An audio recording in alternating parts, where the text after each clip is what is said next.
Good evening if you're in Sydney, good morning if you're in Italy. We're talking about ankles. I promised you a view, but I couldn't get decent Wi-Fi or decent lighting, so I've found a space in the Airbnb we're renting where it looks like you can see me okay, and I've got Wi-Fi. So we're going to go with that, and I might flip you around at the end so you guys can see the streets in Treviso. We're talking about ankles. So I just had a thought that the last time I rolled my ankle was 1 year ago when I was on holidays. And I think I'm going to call that tourist ankle, because with tourist ankle, you're walking around looking up. So you're looking up at all these amazing sights and you're not looking at where you're going, and you hit a piece of path or pavement that's missing and you roll your ankle. So I'm going to call that tourist ankle. And what I noticed this time is, you guys know I've been playing around with a lower drop shoe. So my first thought is on a lower drop shoe and how that can help you not roll your ankle. And there were a few scary moments this holiday where I'd stepped off and I'd landed on the outside of my foot and I thought I was going to roll, but because I was in a lower drop shoe, I actually saved it and came back and didn't roll my tourist ankle. And I wanted to explain how that happens. In a lower drop shoe, you have a lot more proprioception. What that means is the message from your foot to your brain is stronger because there's less shoe. So when I hit the awkward pavement like that in this shoe, I was able to send a message to my brain and back quite quickly to save my foot and not go all the way over. If I had a really chunky shoe on, like a big 12mm drop, a lot of shoe, I would hit there and I would just keep going because I have no feel between my foot and the 12mm of rubber. And also I have a much higher center of gravity, which means it's much easier to roll. So I found no studies on this, but I'm going to postulate that a lower drop shoe can help you if you roll your ankle a lot, particularly tourist ankle, where your eyes are closed or you're looking up and you need more signals from your foot when your eyes aren't on the pavement. Hello Xanthi, thanks for joining. Hi Colin, hi Brody. We're talking about tourist ankle and how I keep rolling my ankle, and I haven't this time because I'm wearing lower drop shoes. That's part one. So what you do if you roll your ankle, don't take anti-inflammatories. Think about anti-inflammatories. They stop your inflammation at a cellular level. So you're sending signals to your body to not send inflammation. Inflammation is good. It's what repairs your ligament. There's been studies on rats, and this was in the title, What We Can Learn from Rats, that shows if you give them anti-inflammatories, their tissues won't heal as well.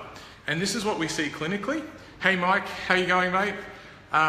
Mike's our massage therapist at Roselle. He's just joined the call. If you take anti-inflammatories, clinically we see you get back quicker, probably because you're restoring function to your ankle because you're getting rid of swelling and stopping swelling, but the risk of re-rolling isn't changing, and we think that might be because you're going back with a lesser quality tissue and you're going back too soon, and that's what anti-inflammatories do. So I don't want you to take anti-inflammatories for an ankle roll. There's a couple of extenuating circumstances. If you can't sleep or you have way too much inflammation, they're the only two circumstances I would take anti-inflammatories, but that is really rare. Don't take something that is going to reduce your tissue healing in the long term. So that's my bit about anti-inflammatories. The first 48 hours, instead of taking anti-inflammatories, I want you to pump your ankle literally 1,000 times in the first 72 hours. It sounds like a lot, but it's not much. Rachel from Rachel's Runners, who's been tagged 4 times in this video, she rolls her ankle a lot. She had visited us and we got her to pump her ankle, which she'd never done before, and she had one of the fastest recoveries. And the difference between pumping your ankle is you're just helping the body's process along rather than taking an anti-inflammatory, which is stopping the body's natural processes. So use inflammation, it's there to heal you, but just pump your ankle so the inflammation is clearing and you're bringing good cells in and bad cells out. All that looks like is you lay on your back with your foot above your heart and you're literally just pumping your ankle backwards and forwards. Do 100 every hour. It's really easy, and you can't do much else when you've just rolled your ankle. So literally 1,000 pumps in the first 72 hours instead of anti-inflammatories. Bracing versus taping is a question we get a lot. So there's not much difference between bracing and taping, but I thought I'd just share with you my experience.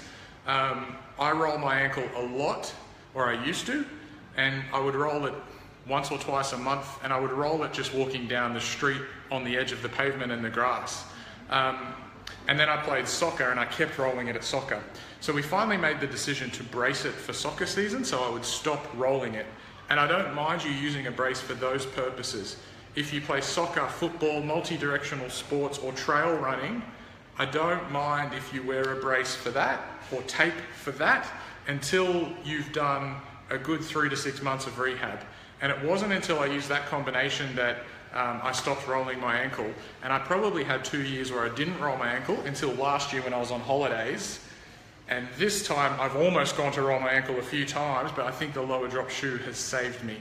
So bracing and taping, that's where the advice of a physio, your goals and your sport really matter, and we'll match it up for you. I wouldn't completely throw bracing and taping away, which I know some people are doing. It's just going to increase your risk of rolling again and becoming a chronic roller in that first 12 months. The last point, we've spoken about it before, exercise once to twice a week, 5 to 10 minutes, it's not a lot, will reduce your risk of rolling your ankle again by 50 to 70%. So if you're a runner or a soccer player, a cricket player, or whatever it is you do, the chances are you'll be doing that 2 or 3 times a week with training. Just set aside 5 to 10 minutes where you do a couple of basic ankle drills. If you're a tourist and you get tourist ankle, or you're a trail runner, or you run in the dark in early mornings or late at night, that's where you might go to drills that are side to side, bouncing, eyes closed, because you don't have the sense of your eyes when it's darker or you're looking up. You want extra proprioception in your foot, and the lower drop shoe will help that as well. So I'm going to leave it there for today. It's 32 degrees outside. I'm going to go enjoy Italy. If you know anyone that rolls their ankle, get them to watch this. There's some couple important points in there, particularly about the anti-inflammatories. Tag them in there. Anyone who's rolled their ankle, or if you've rolled your ankle, put any questions down in the comments and we'll get back to you as soon as we can. And if you're someone who keeps rolling and you're not sure what to do, just come through and see us or leave a comment. We can private message you, Roselle, Panani or Miranda. I think it's 8:30 in Sydney. I hope I've timed that right. Have a very good night, and my next live will be in 1 week. And I'll flip you guys around for those who are still watching. Ryan and Sue and Mark, get you to see a little bit of Italy here. So this is Treviso, which they call Little Venice. It's half an hour from Venice, and it's just not as intense as Venice. Hi Rachel, you've just missed the whole call. Nothing new for you. I'm just flipping the camera around now so people can see Treviso. So we're just staying in a place that's in a little street near the main square called Plaza Signori. Sorry for my really bad Italian. My nonna would be very upset with that. All right, guys, I will leave it with you. Tag some dodgy ankles in there for me and leave any questions in the comments.